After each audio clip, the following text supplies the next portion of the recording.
Good evening, and thank you for joining us. I'm Dr. Vanessa Trace Palacios, physician lead for the post-COVID care program, and I will be your moderator for tonight's presentation, brought to you by SARS-CoV-2. These are the times we live in, and just so that you all know, I am wearing pants. Seriously, though.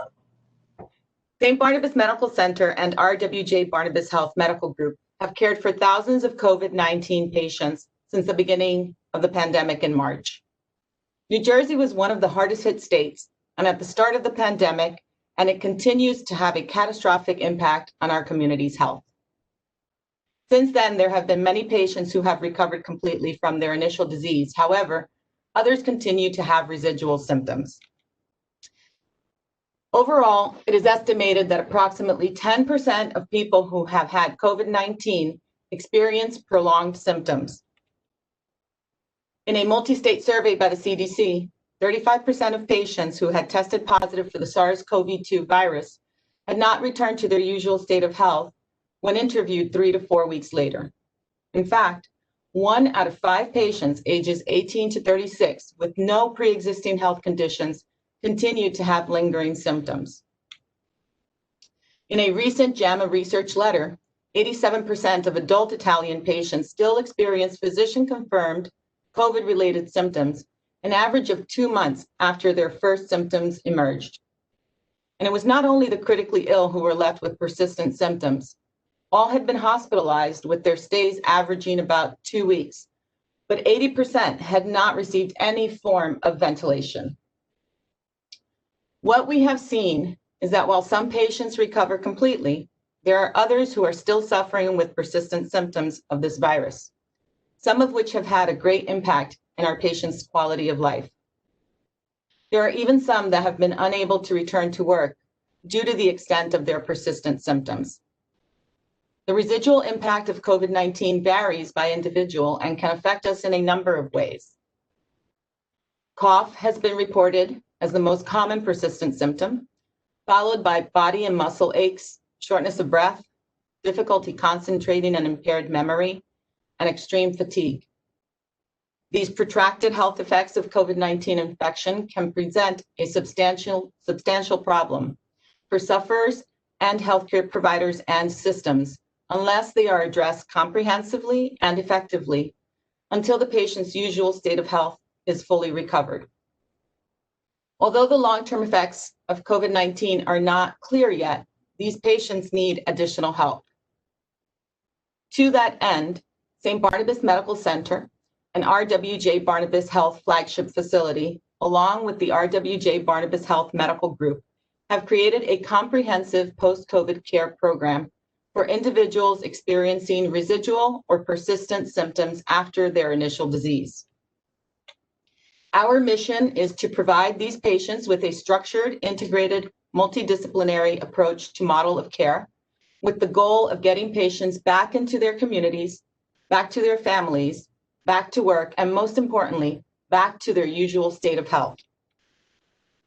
Because COVID-19 behaves so differently in many patients, we have created a multidisciplinary team, which includes a broad range of experts, including pulmonologists, cardiologists, physiatrists, and behavioral specialists, among many others. These providers work together, delivering services designed to meet the varied needs of our recovering COVID-19 patients. Our program centers around a robust nurse navigation component, and our team works in collaboration with a patient's primary care physician using the latest information available. Additionally, to understand the long-term effects of COVID-19, we are offering patients the opportunity to participate in the COVID-19 Research Registry. Participation is voluntary, and patients do not have to register to participate in the program. However, by being part of the registry, they will help us understand the effects of COVID-19 on long-term health and well-being. Patients with protracted COVID-related symptoms are a major challenge to the healthcare community. These are patients you will see for complaints that may or may not be related to COVID-19 because we are, as it stands, figuring this out as we go. but together we will overcome COVID-19. The topic of today's presentation is screening and treatment options for thoracic, pulmonary, and cardiothoracic medicine post-COVID. Timely diagnosis and treatment of lung and esophageal cancers, valvular disease and aortic aneurysms, as well as many other cardiothoracic pathologies, can delay their progression, avoid related complications, and in many cases, prevent death due to them. Tonight's program will provide a better understanding of these conditions, as well as an update on technological breakthroughs which can lead to improved care of our patients in the post-COVID era. Our first presenter is Dr. Kristen Fless. Dr. Fless graduated from Rutgers University and UMD&J Medical School, where she also completed her internal medicine residency, as well as her pulmonary critical care fellowship. She has served on the board of governors for the New Jersey Thoracic Society. She is currently the vice chairperson for the Department of Medicine and the director of pulmonology at St. Barnabas Medical Center. She is a member of the Lung Cancer Institute at St. Barnabas Medical Center and was active in the development and steering of this project to provide early diagnosis of lung cancer through low-dose screening CAT scans of the lungs for high-risk patients. She received recognition for this work at the American Cancer Society Diamond Ball in November of 2014. She is the physician leader of Kenneth B. Schwartz Center Rounds at St. Barnabas Medical Center, which is a national organization committed to promoting compassionate patient care. She is committed to the medical education of student and resident physicians and has been the recipient of the Distinguished Educator Award at St. Barnabas Medical Center. Dr. Fless? Hi, good evening. Thank you very much, Vanessa.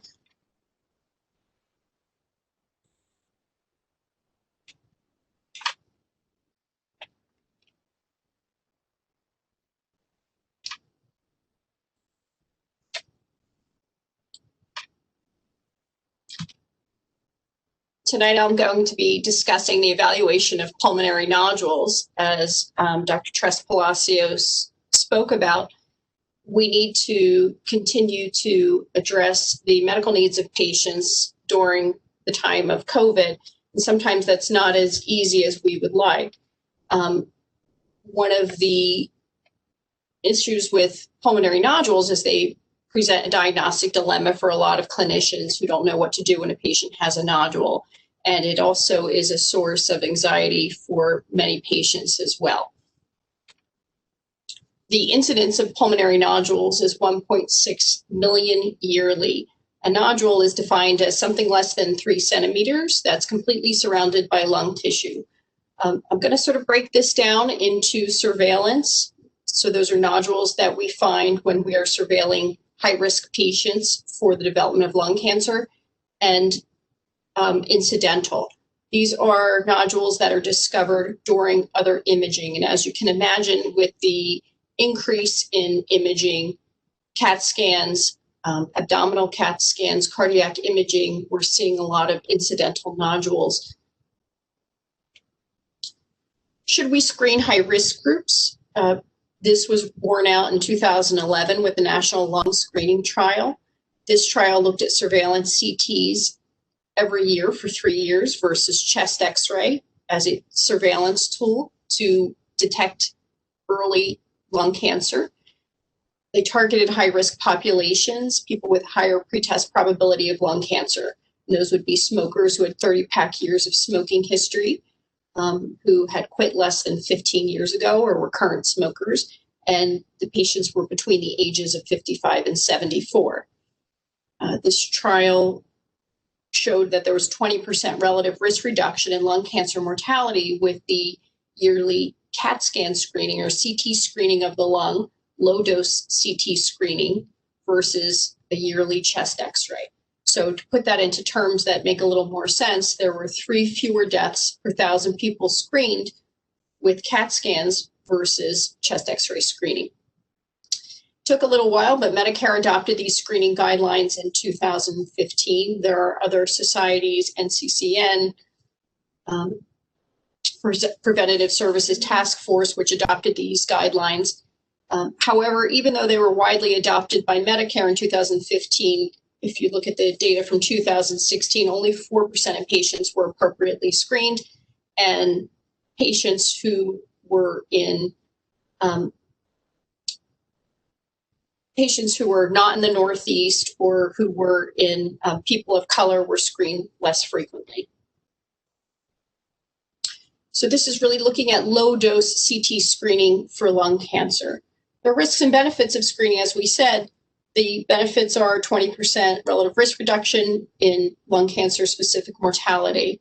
We also detect nodules and that represent earlier stages of lung cancer, where it can be very actionable or curable. Only 3.6% of patients with a positive CT had cancer.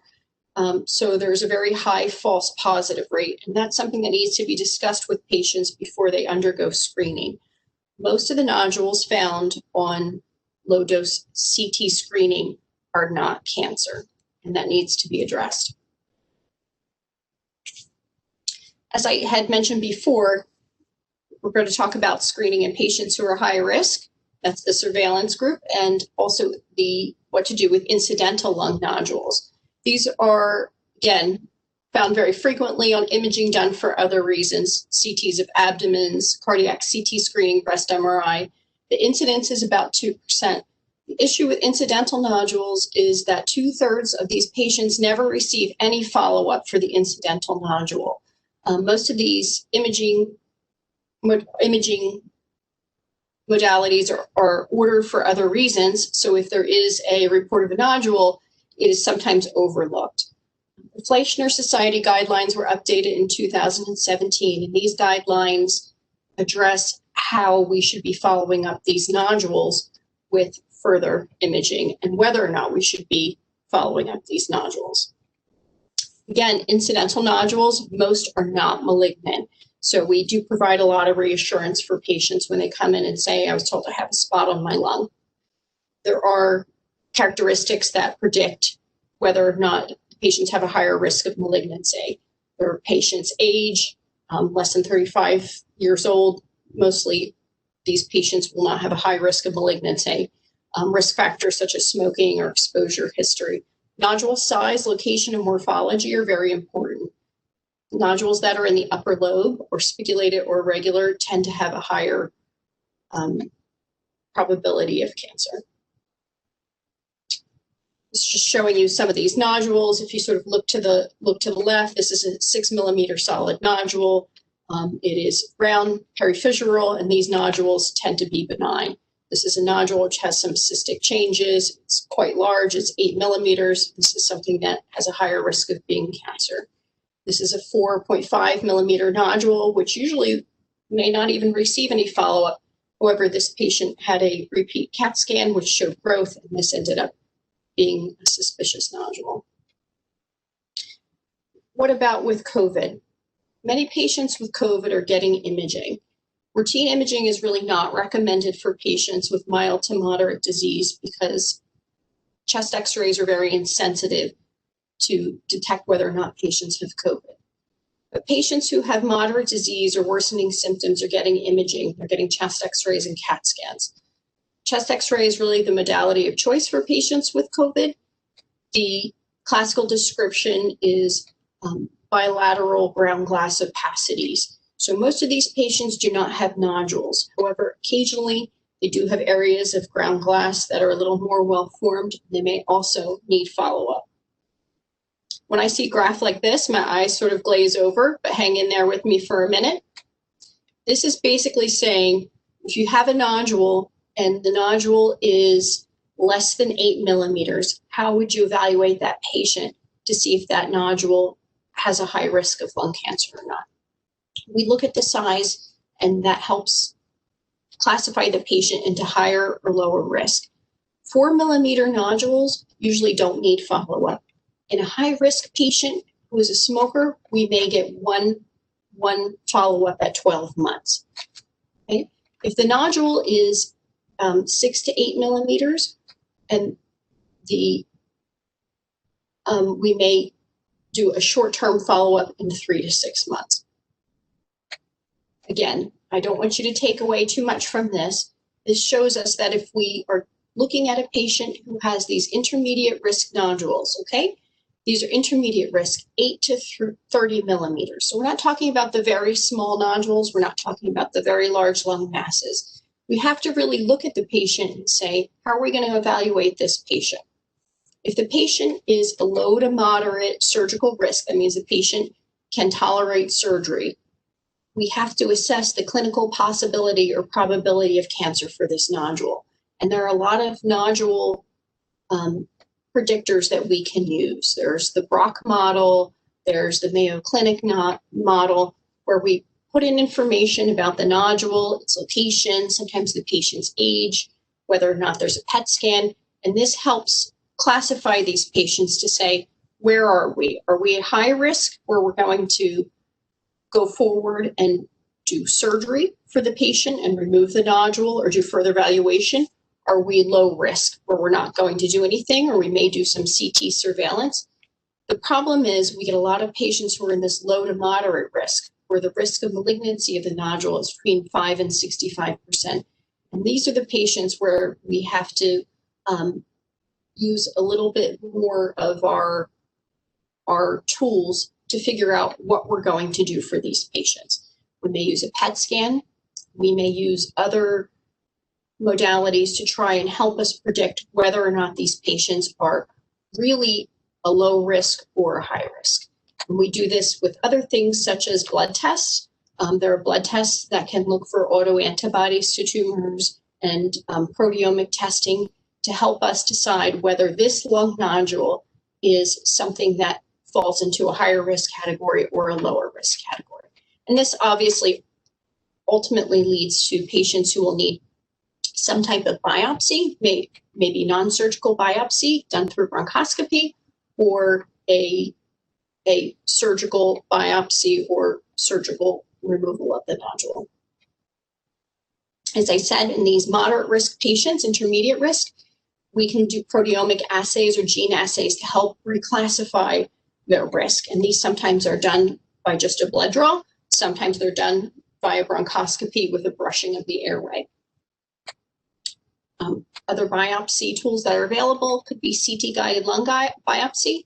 We use navigational bronchoscopy as well, which helps guide us out to nodules that may be further in the periphery and gives us a better diagnostic yield, as well as endobronchial ultrasound, which can help us stage lymph nodes and also biopsy outside the airways.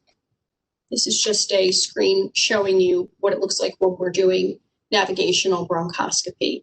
We take a CAT scan, we plug it into the software, it gives us a virtual airway, and it helps guide us out to the peripheral nodule that we're not able to see when we look with the bronchoscope.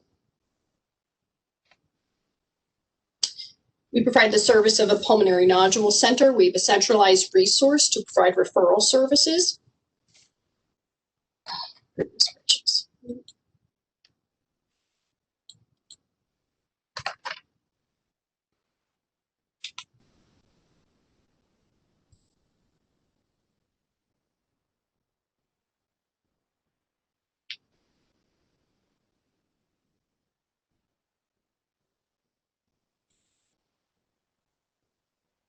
Vanessa, can you see my slides? I cannot.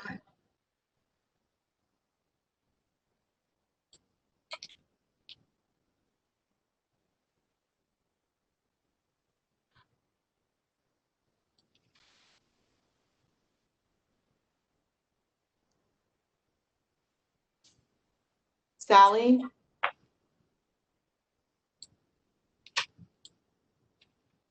Yep. Why don't you just keep going, Dr. Fleiss?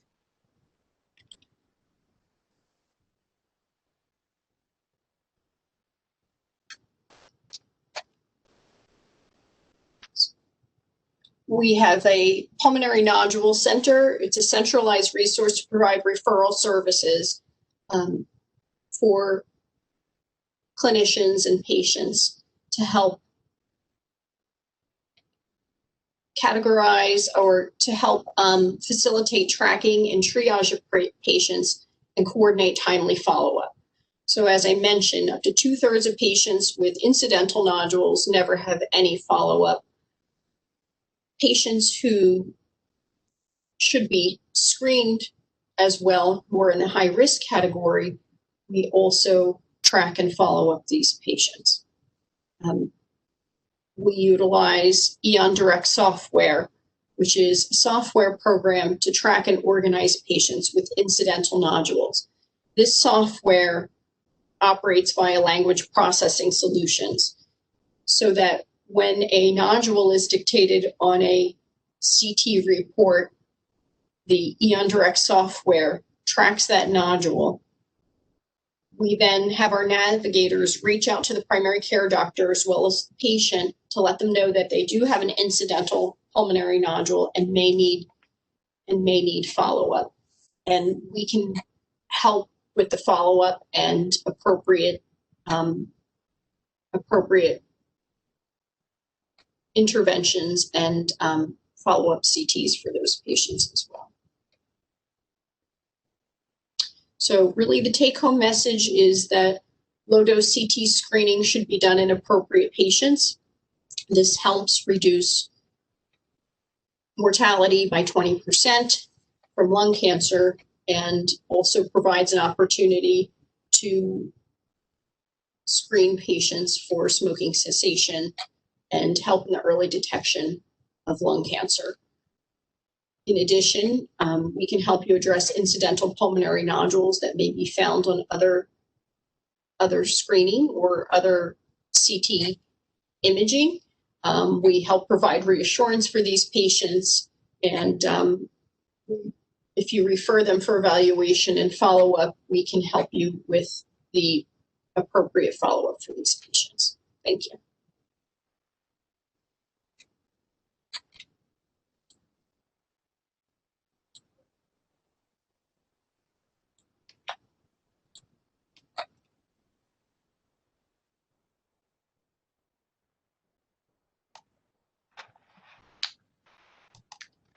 Sally?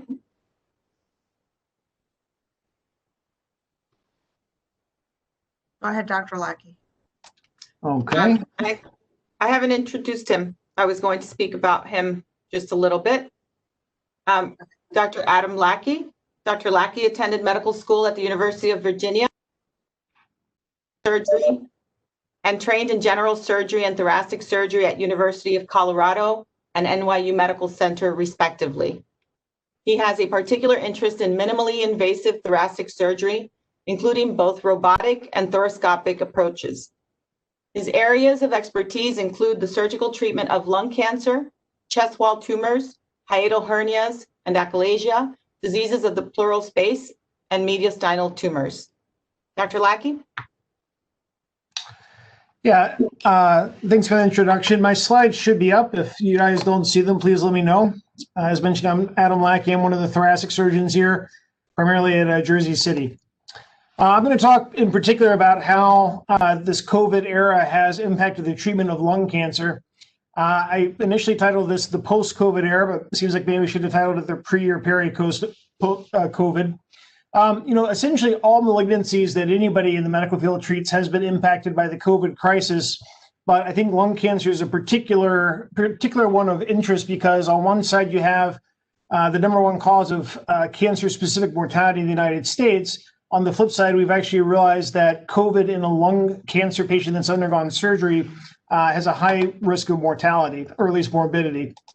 I'm going to go through and talk about the different aspects of the treatment, kind of picking up where Dr. Fless left off. She ended this by talking about pulmonary nodules, which ones are of concern and which ones we follow.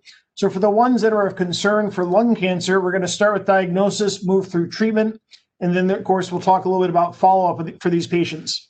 I did use a little bit of shorthand, so you'll see through my my presentation, I used the little balance beams to indicate a situation where we're balancing out the risks and benefits of a couple of different well-accepted standards of care, trying to tailor the therapy to a patient while taking into account their risk for a COVID-related complication. And then a couple of places I actually had the bomb here, which I'm using as shorthand to indicate times when we actually will deviate from the standard of care or best practices because of the concern for the patient. And I think the way that I use these will become apparent as I go through my presentation. From the standpoint of diagnosis and the risks to the patients, unfortunately, we don't really have any good blood tests for lung cancer. So any patient who is presenting with a suspicious mass in their lung, at some point is going to come into the hospital for some type of a biopsy. And so we have to think about the risks to the patient coming in and being around other patients, being around healthcare providers who, as you know, are at risk for being infected and being carriers. And then these procedures that we do have the potential of complications that can turn a relatively quick hospital stay into a couple days stay if there's been a complication of the biopsy. As far as tailoring the diagnostic approach to patients, any patient that walks in the door these days for a procedure gets a couple of things. They get a COVID test within 3 to 4 days of the procedure, and they also get screened the same day, both an objective screen with a temperature check at the door, as are all the providers, but also a questionnaire when the patients land here the day of their biopsy for any additional changes, any symptoms that have occurred since the last time they had a test. And of course, if the patient comes back with any positive symptoms or a positive COVID test, we defer that biopsy. A lot of the things that we do, both as Dr. Fless mentioned with the navigational bronchoscopy, direct bronchoscopies, the biopsies that thoracic surgeons can provide do involve manipulation of patients' airways, which is considered a high-risk situation to staff. And so and I'll talk about this more in the surgical part for the treatment, we have a lot of attention paid to how we're accessing the airway, how is it safe, how are we preventing aerosolization. And then one of the things we do, and you'll see this is one of the first times you'll see my little balance beams, is that we've got usually a pretty good sense of the behavior of these lesions. And we know that things like the lesion on the left-hand side, what we consider a non-solid area in the lung that might be concerning, those tend not to grow as fast. Those tend not to have anywhere near the risk of spreading as something like what you see on the right-hand side, which is a solid spiculated tumor, very suspicious for a lung cancer. So the point being that if you show up with the image on the left in the midst of a COVID pandemic, we're going to defer your biopsy until it's safer for you to come in the hospital. If you show up like the patient on the right who has a lesion that's close to the chest wall, risk of invasion, risk of progression, that's the patient that we push through. Again, in all cases, trying to pay attention to how we're doing the biopsy, how we're managing the patient to make it as safe as possible.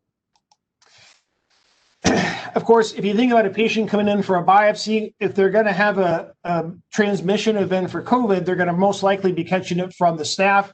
So we always have to be mindful of the risks to the staff when we're doing biopsies on patients. I put some little, and again, these are not the 3 sole ways that we'll biopsy a lung cancer, but it's 3 of the most common. You think about doing a percutaneous biopsy with the CT scanner. It's pretty common that we drop a little bit of blood inside that patient's lung that can cause coughing. They can get a pneumothorax or require a chest tube, which is, again, considered a high-risk procedure for a patient that might have COVID. Anytime you're in the airway, biopsying lesions directly, high risk to staff. And then, as we do in the thoracic surgery world, when you're actually inside the patient's chest, operating on the lung, you have to be very careful that patient does not have COVID so that there's no additional risk to the staff. As far as going through the treatment options, I did want to spend a little bit of time on kind of the 3 mainstays of treatment for lung cancer, which would be the medical oncology side, the radiation oncology, and then surgical oncology, what we do with thoracic surgery. And just to walk through them, I think the medical oncologists have one of the hardest jobs here because for any tumor that's under treatment, those patients become immunosuppressed, and we're in the middle of a pandemic. So what do they do to help minimize the risk to the patients? Well, the first thing is minimizing any risk, any in-person visits where the patients come into the hospital or into clinic. And this has been one of the situations where telehealth and the technology that has evolved, I would say, very rapidly during this process has been invaluable. The ability to assess a patient and see them without actually bringing them into a healthcare facility. Patients undergoing chemotherapy frequently get many lab draws, which again is another opportunity for them to come into a healthcare facility. But realistically, we can tailor the lab draws to minimize those visits. Again, we have a couple more balance moments where, if it's reasonable to defer therapy, we're going to do that if we think it's the safety of the environment is decreased, like it would be during a COVID peak. And so a good example of this would be a patient that's undergone a resection for lung cancer, and due to for example, lymph node positivity or concerning features of the tumor. Although they don't have any visible disease that we need to treat, there is an indication for chemotherapy, but that's the patient you can push off until you're past the peak of the COVID event. Another thing the oncologists will frequently do is change the therapy they're giving. So instead of the patient coming in for repeated infusions, we can set the patient up for, in some cases, a chemotherapy pump or even oral therapy where they don't have to come in to the infusion center to receive treatment.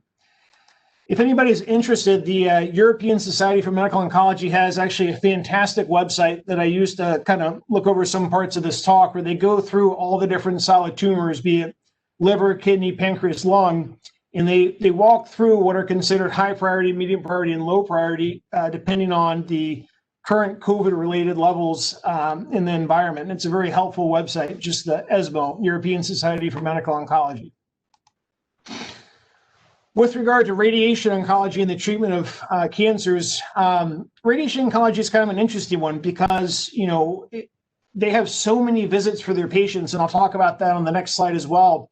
But there's multiple chances for the patient to potentially become infected with COVID or another infectious disease because they're in the office so often during their treatment. There's also very much an unknown interplay between patients that either have had, have, or will have in the future after treatment, how the COVID patients will interact with patients getting radiation, meaning that if you already have, for example, pre-existing inflammation in your lung from COVID, which we know is a very, very aggressive inflammation in the lung, and then we're trying to treat you with radiation, which also causes pneumonitis or inflammation in the lung, is that a 2 + 2 = 5 kind of situation? Will the patient do much worse, or they potentially even do a little bit better? Because as I'm sure some people know, in the past, they've actually experimented with using radiation to decrease inflammation in the lung. As mentioned, for radiotherapy, if we're sitting a patient for what's called the radiosurgery or SRS, they might get 5 treatments over 5 days.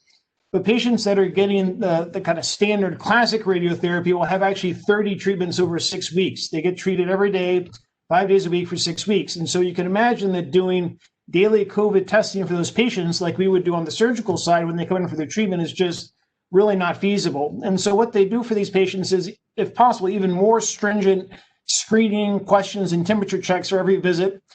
When they make the masks for the patients, the cradle that holds them in place for the radiation, they actually do it in a way that the patient has their mask on and is comfortable breathing for the duration of their treatment. And then in terms of the technique, when they're giving radiation to these patients, they minimize the lung volume treated. And again, just planning ahead, in this area, you have to think about the patient on your table that you're treating and the chance that they may catch COVID in 6 weeks. So you really want to try and spare the lung from any additional injury or inflammation that you're going to cause. I think we're going to see our first little bomb dropping here, which is, unfortunately, you know, one of the things that's always just a strict no-no for radiation therapy is once you start, you shouldn't stop the therapy, because there's good data showing that it really impacts in a negative way the treatment of the tumor. But unfortunately, if a patient becomes COVID positive halfway through their radiation treatment, you're going to stop, and that's just what you have to do. So in that situation, you actually make the conscious choice to violate what's considered, you know, a golden rule of radiation therapy to allow the patient to recover from their COVID. Additionally, the radiation oncologists like to throw out this term, meaning the term of hypofractionation. That's kind of a fancy way of saying we're going to give more radiation and less treatments. And again, it's the idea of keeping the patients outside the healthcare facilities to reduce their risk of being exposed to anything. From the standpoint of what we do, the surgical therapy or surgical resection of lung cancer, for early stage lung cancer, surgical resection is the gold standard. And, you know, you have to weigh that against the risk of the patient being exposed to something in the hospital, because as opposed to, for the most part, chemotherapy or radiation, this is when the patient comes into the hospital and they're going to stay for a few days. There's really not, with very few exceptions, outpatient surgical treatment of lung cancer. For the things that we do, almost every intervention on a patient as a thoracic surgeon, they're going to get an intubation, at least one bronchoscopy to position the endotracheal tube, and potentially even several bronchoscopies during their surgery, all of which are considered high risk to staff from a COVID standpoint. I think it's very important to realize that when we resect lung cancers, we're actually taking out lung function. And you can imagine, either in a patient that has had COVID and not fully recovered yet, or a patient that's going to get COVID, going into that process, missing lung function that you're not going to get back can be a disaster. Additionally, as I mentioned at the start of the talk, the initial data suggests that patients who have undergone thoracic surgery that get COVID do very, very poorly, and I'll show you an example of that. And I always worry about the patients post-op because as opposed to radiation therapy or oncology or medical oncology, the impact of the patient with surgery is all up front. So they have to get through that recovery function, and there's no way to, take back any part of the surgery. They just have to recover. And so I think we have to ask ourselves what happens to those patients in the 2 to 3 months after surgery when they're recovering if they do unfortunately convert with COVID. The things that we do, again, another set of balance beams here, because if there's a patient we can defer therapy on during the midst of a COVID crisis, we're going to defer that. So as opposed to the past where we really jumped on an early stage lung cancer to almost see how fast we could get them safely to the operating room to take the cancer out, these are the patients who are now saying, you have a cancer, we're not going to take it out for 6 weeks, 8 weeks till what's going on in the environment has passed. That can be a very difficult conversation to patients.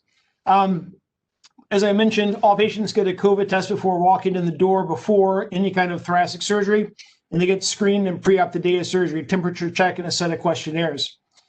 Universal masking of patients and staff is a given. And then as far as particular things that we do in the operating room, we have to minimize the aerosol generation. So I've put a picture up of one of the things we can do with what's called a double lumen endotracheal tube. We actually can attach the filters onto that so the patient's airway is not vented out into the environment. Probably most critically in the post-op area, we sequester our patients, meaning that if you get a thoracic surgery for lung cancer or really any thoracic surgery, when you come out, you're in a PACU with non-COVID patients that have been tested just like you. When you go to your floor and recover, you're bedded with your roommates with a non-COVID tested patient. And so I think that's one of the crucial things because as I'll show in a minute, like the concept of spread from patient to patient is very, very real. And then post-op, it's very important when you go home after a thoracic surgery that you're active. That's the best recovery from the things we do to patients. And I always used to tell my patients to go to, Costco or Walmart and walk around if the weather is bad. But now you don't really want them to do that. So I tell my patients to make laps in their house, just going from the living room to the bedroom and back 10 times. That's one of the things you have to do when you don't want the patient out and around, other people who are they don't know what their status is and aren't wearing masks. You still need your patient to participate in that post-op recovery. Additionally, from a surgical standpoint, we do have a little bit of wiggle room, particularly with the stage 2 lung cancers, just because stage 2, there's 1 of 2 pathways. Either they can get surgery first and then chemo, or chemo first and then surgery. So obviously, if there's a patient that we'd like to take their cancer out, they're stage 2, but we're in the middle of a COVID peak, we're going to send that patient for their chemotherapy first, essentially making it the oncologist problem. Again, we have 2 bombs here. The first one is, and we saw this back early in the year, but if it's not safe to operate on patients, you don't operate on patients. However good your cancer surgery is, if the patient has a complication from COVID, you didn't do a good job. So we are certainly willing to do that when it gets to the point that we're putting patients at risk rather than giving them benefit. And then, although we hate to do it, because again, as I mentioned, lung cancer, the treatment in patients that can tolerate it in early stage lung cancer is surgery. If you can't bring the patient in safely to the hospital, you send them for radiation if they have a high-risk lesion. And you could ask yourself, why is this cancer surgeon talking about not doing surgery for cancer? And one of the answers is things like this, which is a paper that came out of Wuhan back in January. And again, I want to emphasize this is before we had the tracking, the contact tracing, the COVID screens, the screening and pre-op. This is not how we do it now. This is how we do it, how they did it before they knew how bad COVID was. But they had a patient that they actually operated on who spiked their COVID fever a couple hours after their lung cancer surgery. That person then infected 3 healthcare workers who went on to infect 6 other patients. So out of the total 7 patients, index plus 6, 3 of those died, and 5 additional healthcare workers got COVID. I don't put this slide up here in any way, shape, or form to scare providers or scare patients. I put it up here to make the comment that in thoracic surgery, we're well aware that this is especially at-risk patient population, and we take it very seriously. That's why we strictly adhere to all the PPE requirements, the screening of the patients, and again, being willing to stop operations if that's the appropriate thing to do. So the basic tenets that you may have noticed kind of run through all of these is the screening, the PPE for providers and patients, minimizing time in the hospital, the clinic, the lab, whatever healthcare facility. And then it's easy because you just have to tailor the patient's therapy by balancing the chance of a COVID infection or a bad outcome, plus the chance there's a cancer, plus the estimate of how the cancer will behave, and the potential risk of a treatment complication, and the risk of an oncologic complication if you don't do anything. So if we can balance all those things, I think we can continue doing a nice job for our patients. One of the easiest parts of this is probably the follow-up. All of these patients, whether you've undergone radiation therapy, medical oncology, or surgery, they get followed for at least 5 years. This one's easy. We convert to telemedicine visits wherever we can, and you start lengthening scans. So that patient that's supposed to have a scan this month because they're 6 months out, it doesn't really make a difference if you wait another month or two. So being willing to kind of adjust what used to be fairly rigid screening protocols or surveillance protocols to take into account the environment around the patient. And then the last thing I wanted to mention is I think we have to be very mindful of the psychological concerns for the patients because, as I mentioned, I think my second slide, you have what's the most lethal cancer in the United States by numbers. Remember, lung cancer accounts for more cancer-related deaths per year than the next 4 cancers combined. But on the same time, you have a disease, a pandemic that we know is lethal to begin with, and even more lethal in thoracic surgery patients and thoracic oncology patients. So we're really catching the patients between a rock and a hard place sometimes. And I think we have to be mindful that we present it to them in a well-reasoned, thought-out, and well-explained approach on here are the risks of either side, and here's what the best thing for you is. Thank you, Dr. Lackey. Our next presenter is Dr. Ioannis Lumiadis. Dr. Lumiadis earned his medical degree from the University of Athens Medical School in Greece. He then completed general surgery residencies at the University of Arizona College of Medicine, as well as St. Barnabas Medical Center.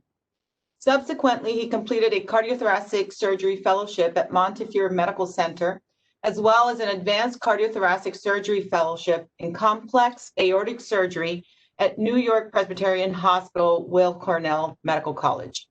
Dr. Lumiadis specializes in all aspects of adult cardiac surgery and aortic surgery, and is able to perform coronary artery bypass surgery, as well as valve-sparing root surgery, bicuspid valve surgery, transcatheter valve therapies, among many others. He has a special interest and vast experience in treating pathologies in any part of the aorta, extending from the aortic root to the aortic bifurcation. Dr. Lumiadis? Thank you, Vanessa. Good afternoon, everyone. I upload my presentation. Switching gears a little bit, I will talk about aneurysms in the post-COVID era, and let's go. Aortic surgery program. Sir William Osler was a famous physician who approximately 100 years ago made a statement that is true even today. There's no disease more conducive to clinical humility than aneurysm of the aorta. Is even true now today. Some facts regarding aortic aneurysms.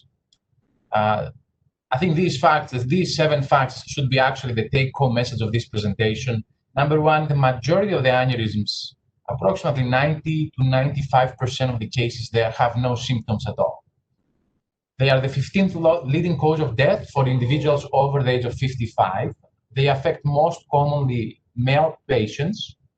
And if they have a complication like a rupture or a dissection, the prognosis is really bad. Up to 20% of these aneurysms have a familial component, even if they don't have genetic positive testing. And these familial aneurysms, they are more aggressive and they tend to have complications and they tend to have a faster growth. What is an aneurysm? Let's start from the basics. Aneurysm is a dilation of the thoracic aorta or the aorta that is at least 50% the normal size of the vessel. There are 2 types of aneurysms. The most common type is the fusiform aneurysm, when the dilation is symmetrical on both the sides of the aorta. Why we have to be proactive with aneurysms and act proactively? This is actually from presentations. The diagram on the right-hand side regards aneurysms of the abdominal aorta, and one on the left-hand side regards aneurysms of the thoracic aorta. It shows both slides is that if the intervention on aneurysms is being done at an elective setting, the prognosis of the patient is much better. if they do develop symptoms or they do develop any complications like dissection or rupture, their prognosis is significantly compromised. That's the reason that we have to act proactively and to intervene early. We do not know the real prevalence of aortic aneurysms, although we know that in autopsy studies, around 3% of the population has an aneurysm. Now, the reality and the fact is that lately the incidence of aneurysm goes up. And the reason is that CAT scans are being done more often on patients that visit the emergency department. And this is actually has been published in 2013. This is a study that was done over a 10-year period from 2001 to 2010. And so that patients who presented at the emergency department, around 35% of them, they used to get a chest X-ray, and this ratio has not changed over a 10-year course. The same happens for an ultrasound. However, for a CT scan or an MRI, the incidence has gone up. And this is the reason that we see more often aneurysms nowadays. Aneurysms can be present anywhere in the body, most commonly affect the first part of the aorta, the ascending aorta or the aortic root. And the second most common location is the descending thoracic aorta. Now, there's no clear-cut recommendations for thoracic aortic aneurysm screening, with some exceptions to this rule. Most of these aneurysms are being diagnosed incidentally, from a chest X-ray, from a CAT scan that is being done for another reason. Very rarely a patient is going to have mass effect symptoms that is because of a huge aneurysm that's compressing the nerves, is compressing the trachea, or is compressing the sternum. Most of these aneurysms, however, they have no symptoms. That's why a patient shows up on the emergency department during the COVID pandemic and he gets a chest X-ray, and we can see some haziness of the mediastinum, opacification that is being read as non-specific mediastinal mass, and usually is being followed up by a CAT scan, and the CAT scan usually shows the aneurysm. This is actually a very impressive case of a patient of mine that the patient showed up on the AD with shortness of breath, and a chest X-ray showed massive deviation of the trachea from a massive aneurysm of the arch. Now, if you do diagnose an aneurysm on the emergency department during the COVID area or during any area, you have to evaluate the whole aorta with some advanced imaging. And the reality is that these aneurysms are chronic diseases, and surveillance and follow-up is required and is mandatory for a good outcome. Aneurysms grow. They grow every year, at least 0.1 centimeter per year at an average size. The bigger they are, they grow faster. And a documentation of the growth rate is very important, with some important CAT scans done at specific time intervals. Now, many patients, when they show up on the emergency department, they usually get a CT scan that is not ideal for aneurysms. And this is actually a perfect example of a patient who showed up on the ED with chest discomfort and shortness of breath. He gets initially a CAT scan that is a non-gated study, and it shows a dissection that is a complication of an aneurysm. And the same study is being repeated as ECG-Gated, and you can see the study, the dissection better. Now, do we have a screening for thoracic aortic aneurysms? We do not have, and we actually do not have any official recommendations from the American Heart Association. It's not like the abdominal aortic aneurysms. Thoracic aortic aneurysms do not have any screening recommendations. The only exceptions are for patients that have a family history of aortic dissection or aortic aneurysms, a history of bicuspid valves, or a history of connective tissue disorders. And usually, on all of these three categories, the go-to study is an echo. This is where we stand for. We start with an echo, and then if we do find an aneurysm, we do the advanced and dedicated imaging with a CAT scan or an MRI. So usually if a patient shows up on the ED, he gets a chest X-ray and he finds this mediastinal mass, the next step is going to be a CAT scan of the chest or an echo. Now, what do we do if we diagnose that the patient has an aneurysm? This is the most important question that many physicians have. The guidelines come from three major societies: the American Heart Association, the European Society, and the Japanese Society of Cardiovascular Surgeons. The latest recommendations are from the European Society, and they all quote as a number of intervention the aneurysm size of 5.5 centimeters. I will tell you right now that these guidelines are considered by many surgeons to be outdated, and many surgeons actually now move the threshold of intervention to lower limits at around 5 centimeters, because every patient is different, every patient should be individualized, and the reality is that many of the complications that we see as cardiovascular surgeons happen in patients with aneurysms less than 5.5 centimeters. So the take-home message is that patients with an aneurysm has to be followed up with a dedicated aortic surgeon and an aortic cardiologist, and every treatment protocol should be individualized. That's why we build up the aortic surgery program in RWJ. We try to raise awareness to the public, the physicians, the primary care doctors about the aortic disease. Aortic disease is different. It's not coronary artery disease. Aortic aneurysms are malignant diseases, are chronic diseases, and we need to educate the patients and the physicians. We have established a dedicated aortic imaging center and aortic surgery clinic with dedicated imaging surveillance follow-up on patients with aneurysms.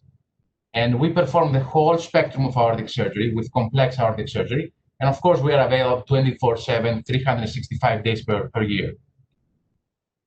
It's important to emphasize the fact that a patient usually shows up on us after having a CAT scan with already diagnosing him with an aneurysm. In that case, we have a dedicated imaging study follow-up for him that is ECG-Gated, meaning that we take the motion artifact out of the equation to better evaluate the heart.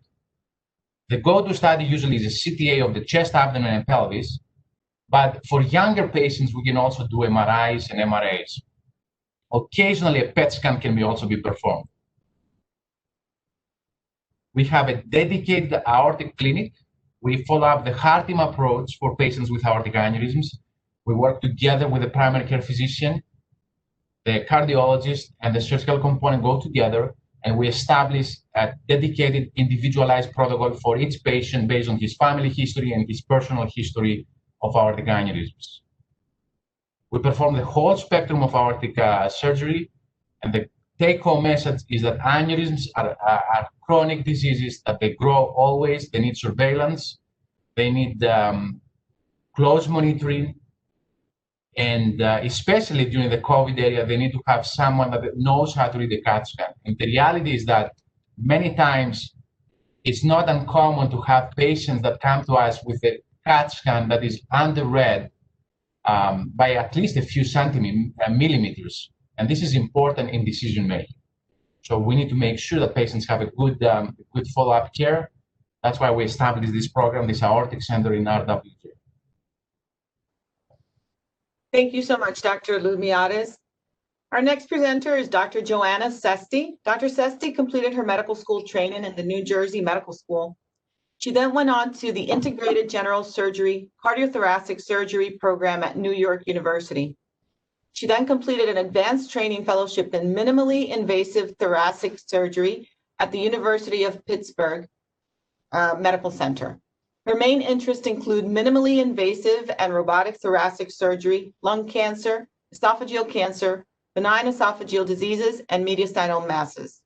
She currently serves as the Director of Robotic Thoracic Surgery at St. Barnabas Medical Center and has published a number of book chapters within the field of thoracic surgery and has several peer-reviewed publications.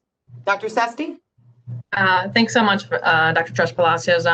Thank you, everybody, for being part of this meeting tonight. And I apologize, we're running a little bit behind, but I'm going to try to expedite my talk so we can finish close to 7 o'clock. I think a lot of the considerations about thoracic surgery were covered by Dr. Lackey in the thoracic surgery in the area of COVID were covered by Dr. Lackey. So I'm not going to repeat those things. But I was asked to speak about esophageal surgery, and what I wanted to do was kind of hone in on 4 large pathologies that we treat in thoracic surgery that deal with the esophagus, and kind of talk about what procedures we offer.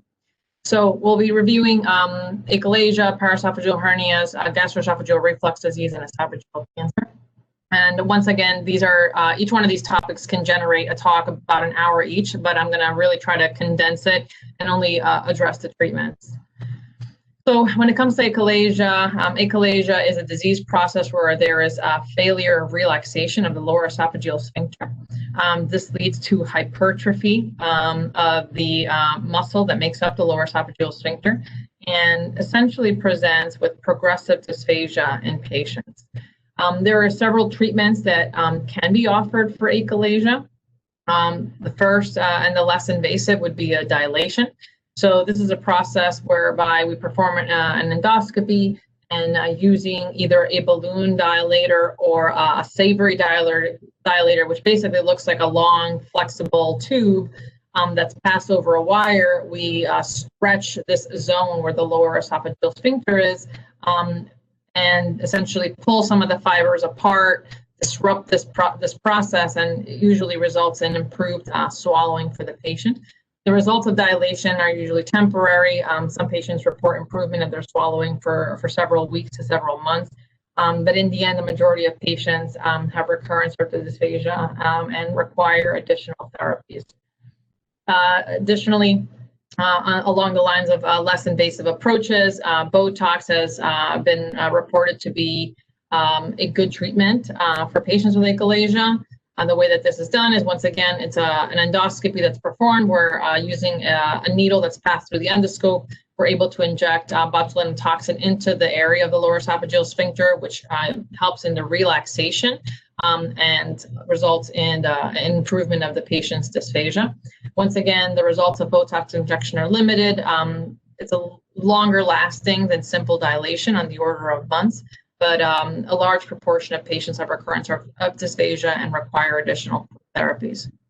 Finally, the more invasive approach is a robotic helermyotomy. This is one of the procedures that we offer within our department.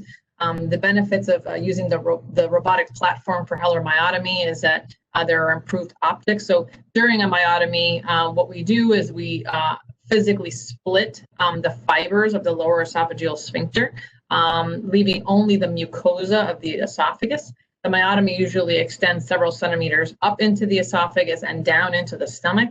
As I was saying, the benefit of the robotic platform is that we do have improved optics, and the wristed instruments on the Da Vinci platform allow us to perform pretty fine dissection, which overall leads to low operative complications, primarily esophageal injury, and overall it's tolerated fairly well. The results are more long-standing than the previous two treatments, and our patients usually are in the hospital for 2 days and they're able to go home afterwards. I would say in the era of COVID, I'm not sure how we would necessarily tailor the treatment of achalasia. All of these procedures require entry into the hospital. Granted, the dilation and the Botox injections can be done as an outpatient. So probably if the patient, if it was their preference to avoid hospitalization, in exchange for a procedure that wasn't as long lasting, we would consider dilation or Botox injection. But if the patient really wanted to have a more lasting procedure, we would consider a robotic helermyotomy.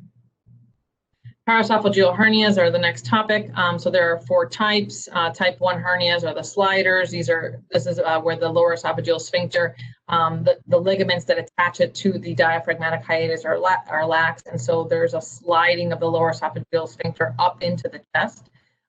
This can progress all the way up to a type 4, which is where not only the lower esophageal sphincter, part of the stomach, but other abdominal viscera can be housed within the mediastinum. The treatments that we offer for paraesophageal hernias include robotic hernia repair. Once again, I believe that the benefits of the robotic platform is the improved visualization and fine dissection. So especially in the cases of large paraesophageal hernias, we're able to really go into the mediastinum and completely dissect out the sac and return all of the contents within the mediastinum to the abdomen. I see a fair amount of recurrent paraesophageal hernias that were done at other institutions. The majority of the time, the reason why these repairs fail is because there's incomplete mobilization of the sac, and that's pretty much the reason why they fail. So I feel a robotic platform really helps in achieving that. Finally, sometimes in the really large hernias that are chronic in nature, we also can perform a thoracotomy with hernia repair. And like I said, we reserve those really for the larger hernias. This is a picture of one of the patients that I did recently who actually was a recurrent paraesophageal hernia. She had surgery about a year ago. Never really did well after her initial surgery. She presented with gastric outlet obstruction, a recurrence of a large hernia, which looked exactly the same as her original hernia. We were able to fix her, and then this was her postoperative result. Gastroesophageal reflux disease. Obviously, I think that the role of surgery for this disease process has really diminished since the advent of proton pump inhibitors.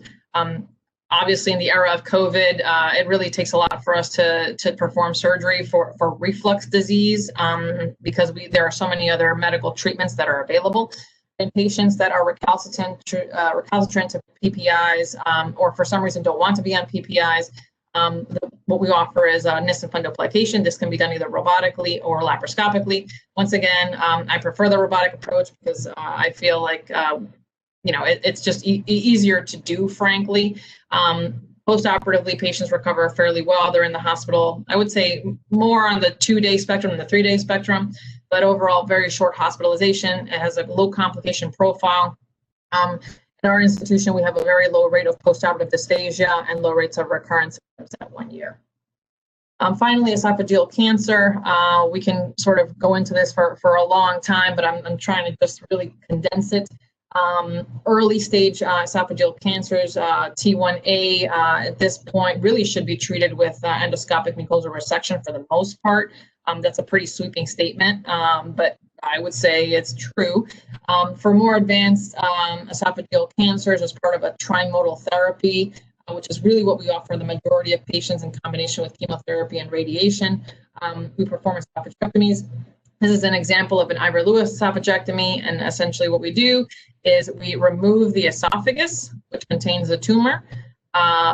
That's shown in blue. We then tubularize the stomach to create a new esophagus to aid in emptying and attach it to the old esophagus. So the approaches to esophagectomy in the old days, everybody got a thoracotomy and a laparotomy. They were in the hospital for multiple weeks, very high rates of respiratory failure, pneumonia, a lot of aspiration, a lot of complications. The newer approach is minimally invasive esophagectomy, which was pioneered at the University of Pittsburgh, where I trained. The use of the robotic platform, once again, I think makes this procedure a lot easier. So instead of having a large incision across the chest and a big laparotomy, you end up with a couple of, 1 centimeter incisions in the abdomen and a couple of them in the chest. Our results at St. Barnabas are quite good. Our average hospital length of stay is about 7 days. And patients really tend to do very well and are quite happy with the results of their surgery. I think that's pretty much it. So thank you so much, and we'll entertain questions at the end. Thank you so much, Dr. Pesky. Our final presenter is Dr. Subroto Paul. Dr. Paul received his undergraduate education from Yale University and medical degree from Harvard Medical School.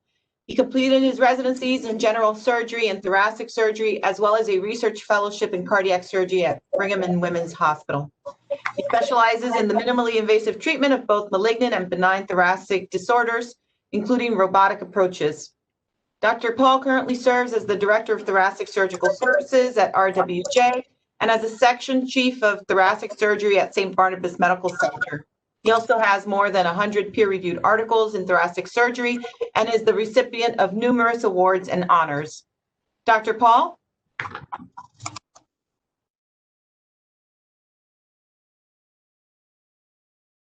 Dr. Paul, you're muted. Let me see. You're good now.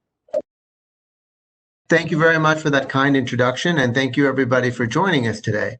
I have, I guess, the honor of being last. So I'm going to try to wrap everything up and do it in a kind of a timely fashion. So I enjoyed all the talks today. And I think one of the things you can get from presentations that were given is that we really like to work together. All of us on this panel, Dr. Fless, Dr. Lackey, Dr. Sesti, and Dr. Lumiotis, we've all operated together. We've all done cases together. We run things by each other.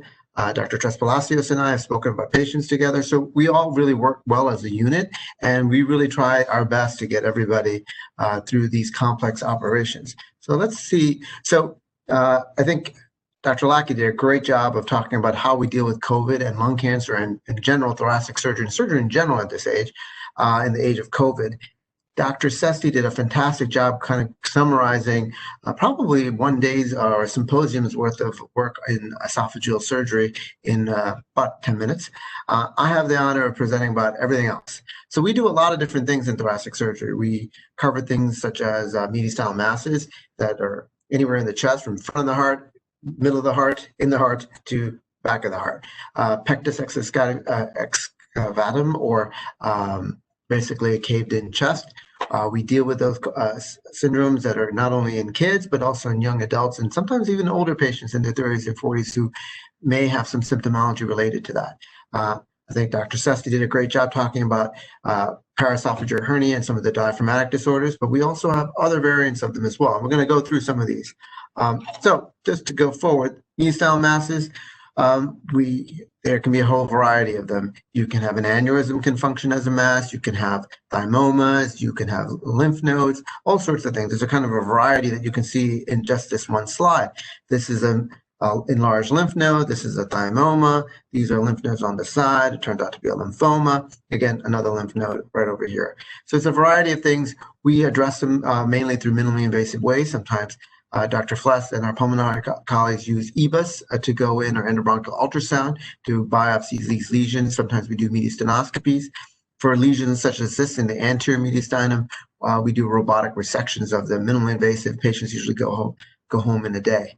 Pectus excavatum I kind of talked about, having a caved-in chest.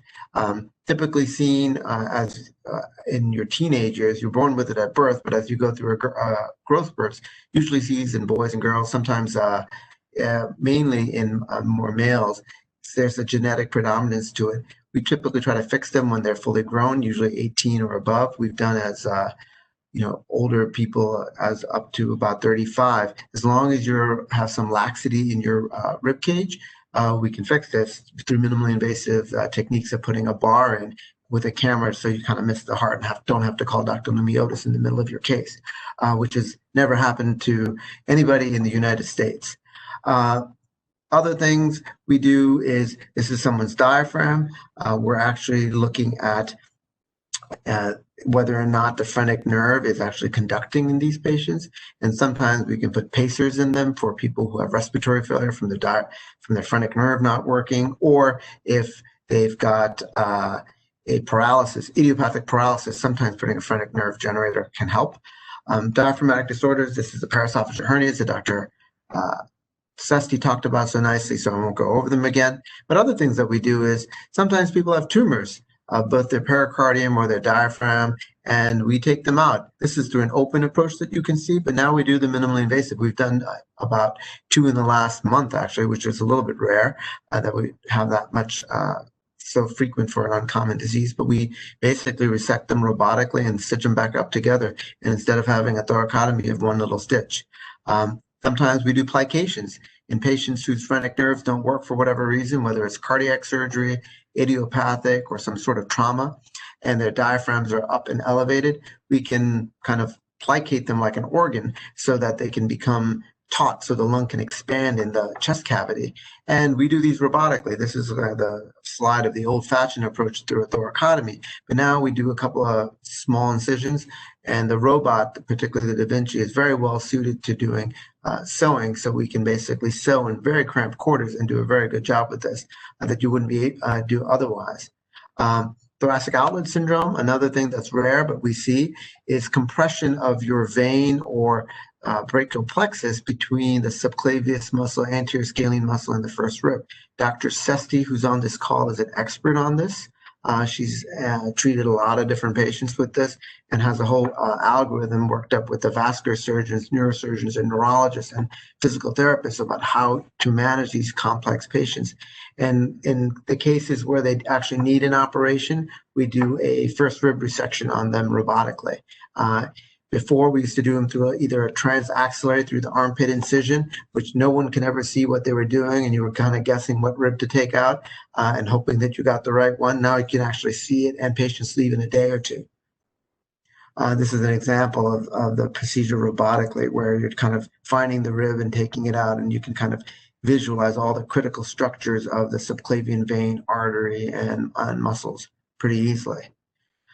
This is a specialty of Dr. Lackey, hyperhidrosis. This is the one surgery that my daughter thinks, you can fix that? It's people who have basically sweaty hands or sweaty armpits or sweaty feet. And if it's excessive and can't be relieved by having either some antiperspirants put in, sometimes you can do Botox injection, but you can imagine putting Botox in your hand and 15 different needles. It'd be some form of torture somewhere. I think probably violates the Geneva Convention somewhere. But we can do these through a couple of very small incisions. Dr. Lackey does them through 2 little small incisions in the axilla, where you put a 5mm ports, find them, kind of divide them, and you can go home the same day from this. And by doing this, these are basically the most grateful patients you have. Usually they're 16-year-old or teenage young women who come in and say they can't go on a date because their hands are sweaty, or if they grab a doorknob, it slips off, and all of a sudden they're fixed, and they're very thankful for it. Those are the people who actually send me more thank you letters than anybody else.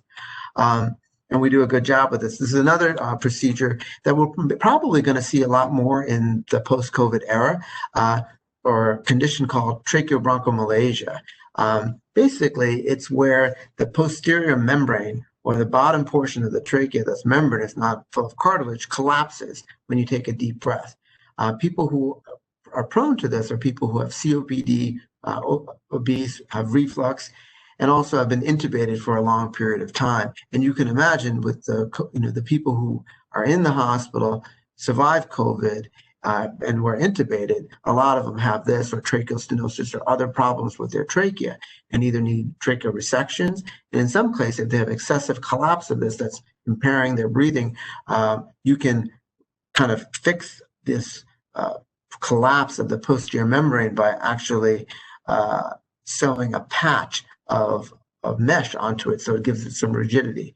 We test the patients out first by doing putting a stent in and then seeing if they actually respond. And if they do, we do this robotically through small incisions. Before, it used to be through a large incision. Dr. Lackey is actually doing one next month, if I think. You can. So these are things that we do and do well that a lot of places do not offer. And the ultimate for people who are, have COVID and can't come off the vent and have the fibrotic lung disease is lung transplantation. Which is something that we offer at our sister hospital, New York Beth Israel, but it's something that's being done. It was actually pioneered at Northwestern by their lead surgeon over there, who basically took a chance on a 21, or I think she was an 18-year-old young woman who just would not come off the ventilator or off ECMO or ventilator support systems until having a lung transplant. So, we don't know what COVID does long term, and I think we kind of know that. And it may be for some patients, unfortunately, acutely, who can't get off the ventilator or can't ventilate, they may need this. And then, unfortunately, maybe in some long haulers as well. We just don't know. So if I had to highlight something about our program, about thoracic surgery, St. Barnabas, RWJBarnabas Health in general, is that we do a lot of minimally invasive surgery. We do a lot of robotics. About 95% of our lung esophageal cases are either robotic or VATS or minimally invasive. It's rare that we do a thoracotomy. In fact, when we do, the nurses are like, why did you do that? They always assume it's something that went wrong. Sometimes it is, but a lot of times it's just big tumors that we just can't take out through a small incision. And the last thing is what I highlighted before. We all work together. Like I said, we did cases with everybody on this call. This is Dr. Fluss and helping us help mark a patient who has a very subtle lung cancer so we can take it out. This is a case that we did with Dr. Lumiotis, where the lung cancer was invading into the aorta. We actually took out the tumor and a portion of the aorta, and then had vascular surgery come in and help us reimplant the subclavian artery. So it's complex surgery, but we obviously could not do that through a small incision, but we did through a large incision. But we all worked together to get it done. And I think if you have complex patients who need complex care, you need a team. No one person can do it, themselves. So we all work together to achieve that aim, and we communicate. We talk to all our primary care doctors, and we try to at least give them an update of what we're doing and why we're doing it, because we understand that we're only providing a small episode of care in the whole life of the patient. So thank you very much for joining our program today, and we're happy to take questions.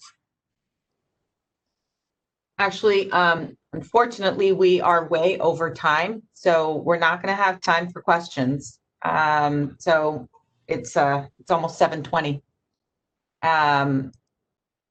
Let's see, how many attendees do we have? Is there there's still quite a few attendees. If there's anybody that has any particular questions and can put them into the Q&A right now. Yeah, no, everybody is good, I guess. So with that said, thank you everyone for joining us. Thank you all of the panelists this evening for a wonderful job, and everybody stay safe, stay healthy, and have the best holidays possible. Good night, everyone.